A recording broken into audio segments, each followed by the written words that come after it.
오늘 저희들 읽을 말씀은 여호수아 4장 20절부터 24절에 있는 말씀입니다.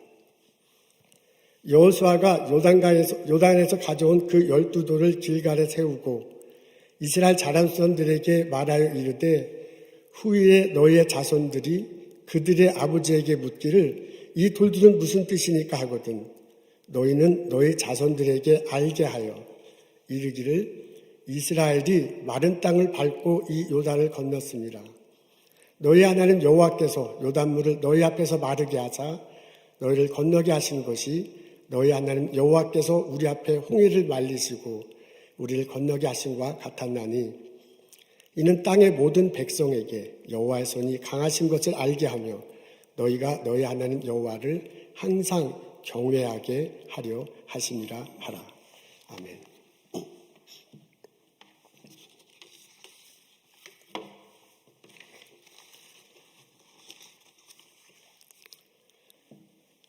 시내 광야에서 40년을 보낸 이스라엘 백성들이 요단강을 건너 가나안에 가고자 합니다. 하나님께서 여호수아를 통해서 말씀하세요. 제사장들에게 언약궤를 매게 하라.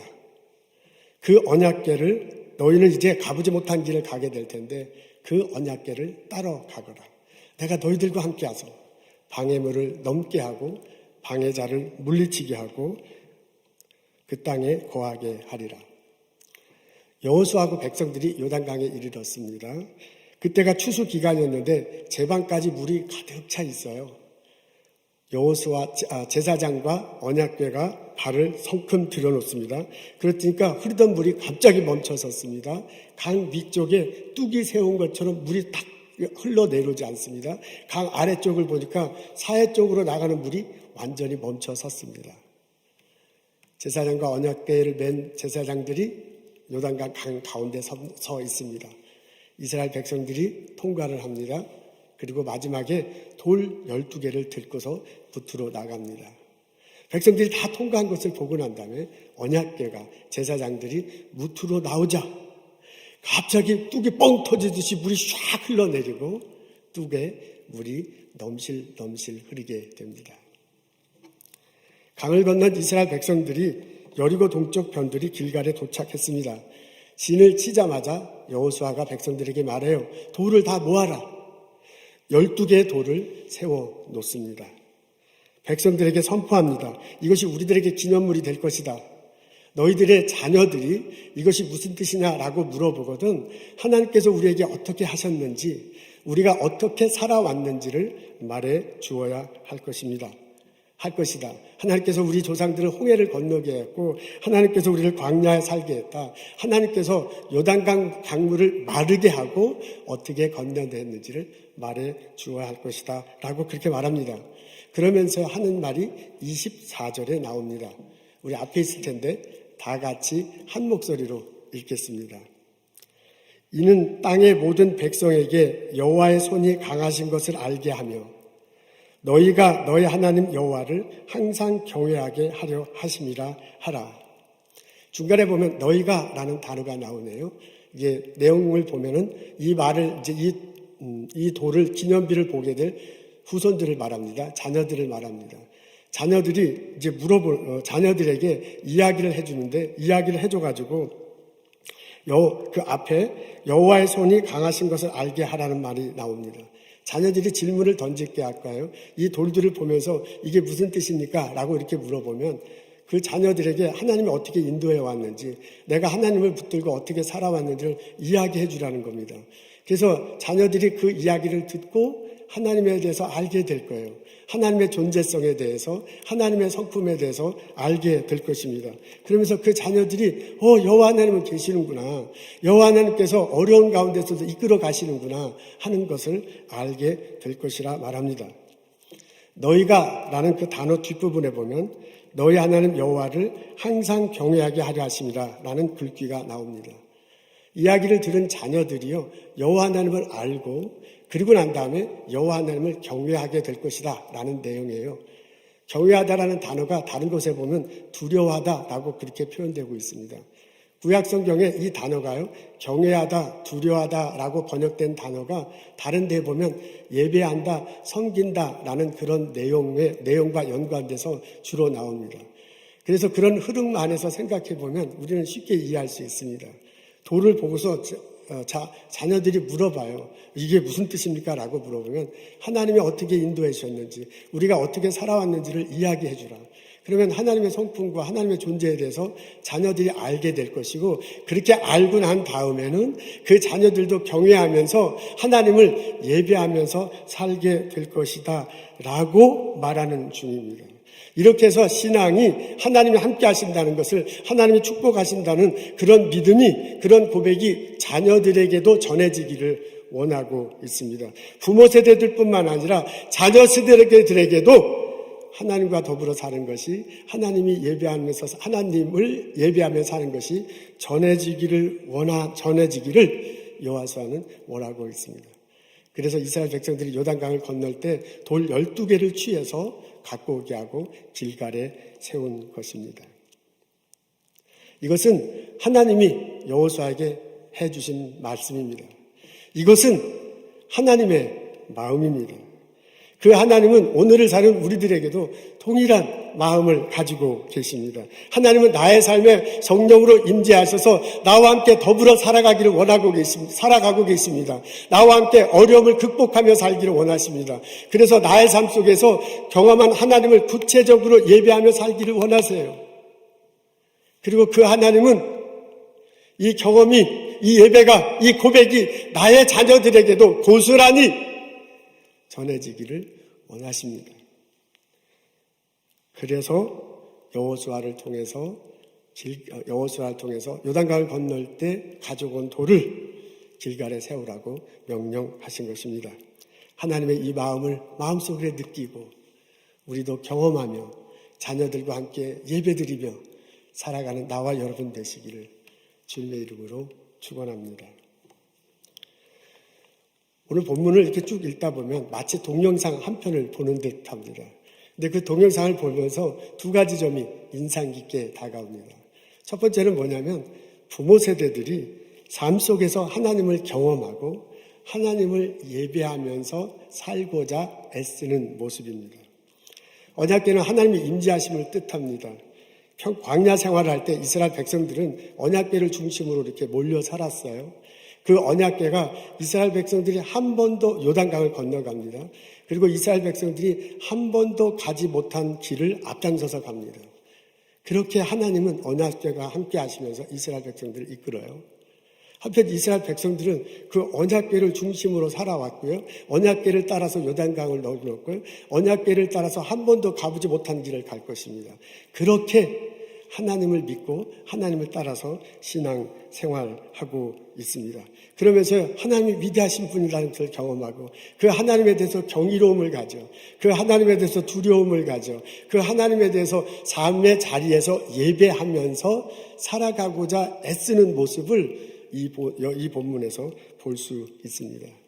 이 모습이 우리들의 모습이 됐으면 참 좋겠습니다. 요즘 우리는 코로나 바이러스로 인해서 많은 어려움을 겪고 있어요. 그리고 이 코로나 사태가 아직 끝나지 않고 막 진행되는 상황이라 앞으로 어떻게 일이 전개될지 모릅니다. 한 번도 가보지 못한 길을 우리는 걸어가고 있는 그런 상황입니다. 그래서 모든 사람들이 다 힘들어해. 특히 스몰 비즈니스 하시는 분들이 참 힘들어하네요. 가게를 이제 열기는 열었는데 손님이 이제 많지 않죠. 그러니까 가게 문을 열어야 할지 손님을 어떻게 할지 무척 어려워하는 상황입니다. 심리적 압박감을 느끼면서 고통스러워하시는 분들도 참 많이 있습니다. 우리 모두는 지금 한 번도 걸어가보지 못한 길을 걸어가고 있습니다. 우리 앞에는 요단강 같은 장애물 있을 것이고요. 우리 앞에는 방해자 같은 사람들이 분명히 나타날 것입니다. 이럴 때 하나님이 함께 하신다 라는 것을 기억하며 살아갔으면 참 좋겠습니다. 이스라엘 백성들 삶의 한 복판에요. 언약궤라는 모습으로 하나님이 임재하시고 이끌어주시고 어려움을 이겨내게 하셨습니다. 그 하나님이 성경의 모습으로 나의 삶의 자리에 함께 하신다 라는 것을 알고 고백하며 그 하나님을 붙들며 살아갔으면 참 좋겠습니다. 내게도 요단강 같은 것이 있을 텐데 그것을 넘게 해주실 것입니다. 내게도 방해자 같은 것들이 있을 때 그것을 물리쳐 주시고 우리들이 가야 할 길을 가도록 하나님께서 인도하실 것입니다. 그것을 믿는다면 그 하나님을 생각하고요, 그 하나님을 고백하고 나의 삶의 자리에서 어려울 때마다 기도하며 살아갈 수 있습니다. 하나님, 나의 삶을 맡깁니다. 하나님, 나의 가게를, 나의 연구소를, 나의 가정을 모두 다 주님께 맡깁니다. 주님께서 성령의 모습으로 함께 하셔서 인도하시옵소서. 길을 열어주시옵소서. 한 번도 가지 못한 길을 가오니 우리를 붙들어 주시고 우리를 이끌어 가시옵소서. 고백하며 우리 하루를 살아갈 수 있습니다. 우리가 믿는 하나님, 우리가 예배하는 하나님이 우리를 요단강 같은 것을 건너가게 하시고 우리를 방해부들을 제거하게 하시고 우리가 가지 못한 길을 성큼성큼 나가도록 인도하실 줄로 믿습니다. 그 체험이, 그 고백이 우리들 삶 속에 있기를 주님의 이름으로 축원합니다. 본문에 보시면은 또 하나 인상적인 게 있는데 뭐냐면, 그렇게 이스라엘 백성들이요, 그 아버지 부모 세대들이 하나님을 경험하고 어떻게 하든 하나님을 삶의 자리에서 예배 드리는 거잖아요. 그것이 자녀들에게 전해지도록 무진장 애를 쓰는 모습을 볼 수 있습니다. 여호수아가 돌 12개를 세우면서 말하잖아요. 언제가 자녀들이 물어보게 될 때는 그 자녀들에게 어떻게 우리가 살아왔는지, 어떻게 홍해바다를 건넜고 어떻게 광야를 지났고 어떻게 우리가 요단강을 건넜는지 자녀들에게 이야기해 주라고 말합니다. 그런 과정에서 신앙이 자녀들에게 전해질 거예요. 그렇게 되면서 자녀들과 부모가 다 같이 삶에서 하나님을 경험하고 부모와 자녀들이 다 같이 삶의 자리에서 하나님을 예배하며 살아가게 될 것이라고 가르쳐 주고요. 그렇게 몸부림치는 모습을 볼 수 있습니다.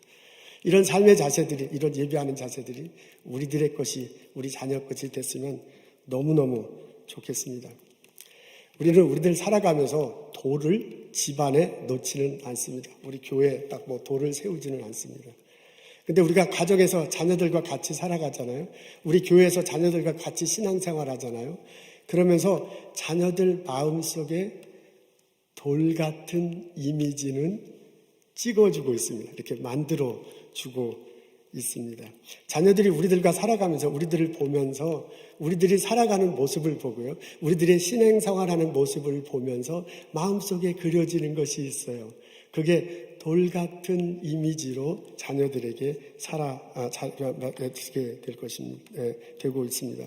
우리는 이런 혼돈의 시기에 지나면서도 성경을 꾸준히 읽는 모습을 자녀들이 볼 수 있습니다. 가게가 가는데 참 고통스러워하면서도 어떻게 하면 찬송하고 어떻게 하면 기도하고 어떻게 하면 말씀으로 붙들까 살아가는 모습을 자녀들이 볼 수 있습니다. 가정에서 우리 매주일 11시 30분에 예배 드리도록 그렇게 우리 함께 하고 있는데요. 어떻게 하면 함께 은혜 가운데 교회를 안 하지만 가정 안에서 예배 드릴까 애쓰는 모습을 자녀들이 볼 수 있습니다. 그러면서 그게 이미지로 차츰 이렇게 쌓이잖아요. 그래서 이미지로 마음속에 남아, 생각 속에 남아. 그래서 돌 같은 이미지로 자녀들에게 있을 수 있습니다. 그리고 언젠가 그 이미지를 떠오르면서 스스로 질문하고 스스로 답할 것이에요. 그때 참 어려운 시기가 있었는데, 옛날에. 그때 부모님들이 어떻게 말씀 붙들고 살아가려고 하는, 그렇게 어려운 가운데서도 가정에서 어떻게 하면 예배를 드릴까, 그 몸부림쳤던 모습, 왜 그러셨을까? 그 삶의 결과 등등을 생각하면서 스스로 질문하고 스스로 답하게 될 것입니다. 그런 과정 속에서 자녀들에게 다시 식었던 믿음이 활발해지고 떠났던 것이 다시 예수 그리스도에게 돌아오고, 그리고 그 삶 속에서 예수님을 붙들며 신앙생활하기를 소원합니다. 그리고 그 삶 속에서 하나님을 경험하고 그 삶 속에서 하나님을 예배하며 살게 되기를 원합니다. 이런 경험이, 이런 삶의 모습이 우리뿐만 아니라 우리 자녀 세대들에게도 이루어지기를 주님의 이름으로 소원하고 기도하고 축복합니다. 여러분, 주일 오전 11시 30분에 저희들 다 같이 함께 온라인으로 예배드리고자 합니다. 예배드리고 있습니다. 온라인으로 예배 영상물을 송출하고, 그리고 여러분들이 송출하고 가정에서 예배를 드리고 있습니다. 우리가 예배를 드림으로 하나님을 기쁘게 해드리고 그리고 그 예배를 드림으로 하나님께 드리는 중에 하나님께서 주는 은혜를 체험하며 그 은혜로 우리는 하루하루 살아가고 있습니다. 근데 우리가 장소는 다르지만은 11시 30분에 같은 시간에 우리 함께 예배 드리기를 원합니다. 그렇게 함으로써요, 우리가 공동체성을 확인할 수 있고, 그렇게 함을 통해서 서로 격려하면서, 이게 혼자 신앙생활하기 참 힘들잖아요. 서로 격려하면서 이 어려운 때를 극복해 나갈 수 있기 때문에 그렇습니다. 그리고 여러분, 가정에서 예배 드리더라도 일터에서 예배 드릴 때 11시 30분을 꼭 기억하고 함께 모여서 그 영상을 통해서 예배 드렸으면 참 좋겠습니다. 이제 이머전시가 생기거나 혹은 일해야 되시는 분들이 있어요. 일터에서 보시는 분도 있다고 하더라고요. 예배를 보면서 예배 드리시는 분이 있다고 들었습니다. 예, 좋습니다. 그 일을 꼭 하셔야 되거나 이머전시 있으면 이제 할 수 없죠. 그렇지 않다면 가정에서 계시다면 우리 11시 30분을 꼭 기억하고 함께 예배 드렸으면 좋겠습니다. 우리 자녀들에게도 이 시간을 좀 엄수하면서 준비하는 마음으로 예배 드리면 참 좋겠어요. 이게 하나님께 나아가는 것이잖아요. 교회당은 아니더라도. 그게 훈련이고 그게 마음속에 이미지를 그려주는 거거든요. 자녀들도 좀 나와서 영어 예배부에서 중고등부 전도사님들, 영어 예배부 전도사님 애써서 이렇게 그 팀 멤버들이 영어 예배 영상물을 만들고 송출하고 있습니다. 그리고 유아부를 또 유아부대로 하고 있습니다. 자녀들을 격려해서 함께 예배드렸으면 참 좋겠습니다. 이런 것들이 하나하나 깊은 이미지로 남아서 자녀들 미래의 영의 양식이 될 것입니다. 지난 6월 28일 영어 예배부에 샘김 전도사님이 설교를 했어요. 영어 예배부 담당이죠. 근데 이제 그 예레미야 애가를 읽었습니다. 내용은 대체로 이런 거예요. 예루살렘 성이 바벨론에 이제 망하게 되잖아요.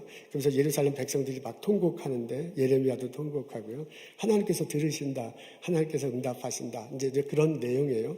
그러면서 이제 우리들 어려운 시기에 있는데 서로를 배우고 서로 하나님께 통곡하고 기도할 때 듣는다라는 게 이제 그런 내용입니다. 근데 그 설교 마지막 무렵에 이런 얘기를 하더라고요. 샘 전도사님이 중학교 때 새벽 기도를 여러 번 참석한 적이 있답니다. 그때는 이제 찬양팀을 하는 사람들은 적어도 토요일 날 새벽에 나와서 기도를 해야 된다. 그때 전도사님이 그렇게 했대요. 그래서 이제 할 수 없이 새벽 기도에 온 거예요. 본인 말도 무슨 신앙이 있어서 온 게 아니라 나오라 그러니까 할 수 없이 나왔습니다. 그 이제 다 예배 끝나고 난 다음에 기도하는 시간이 됐는데 예배 드리는 거는 어떻게 가만히 있으면 되니까 되는데 기도하려니 이게 중학생이 별로 기도할 게 없는 거예요. 그래서 어떻게 한 5분 대충 막 이렇게 하다가 미적미적 하다가 이제 먼저 걸어 나가곤 했습니다. 근데 이제 5분 기도하고 이렇게 걸어 나갈 때 이제 캄캄하잖아요. 본당이 캄캄하고 이렇게 기도하는데 이렇게 본인이 이렇게 나가는데 어른들이 기도하는 모습이 보이는 거예요. 어둠 속에. 막 울면서 기도해. 어떤 분은 기도하는 건지 안 하는 건지 막 너무 가슴이 막 아파서 가슴만 두들기고 있어. 그리고 어떤 분은 그냥 이렇게 두 손 들고 이렇게 한 그런 것만 있는 거예요. 그러니까 이게 어린 쌤이 볼 때, 아유, 왜 이렇게 우나? 뭐 이렇게 힘든가?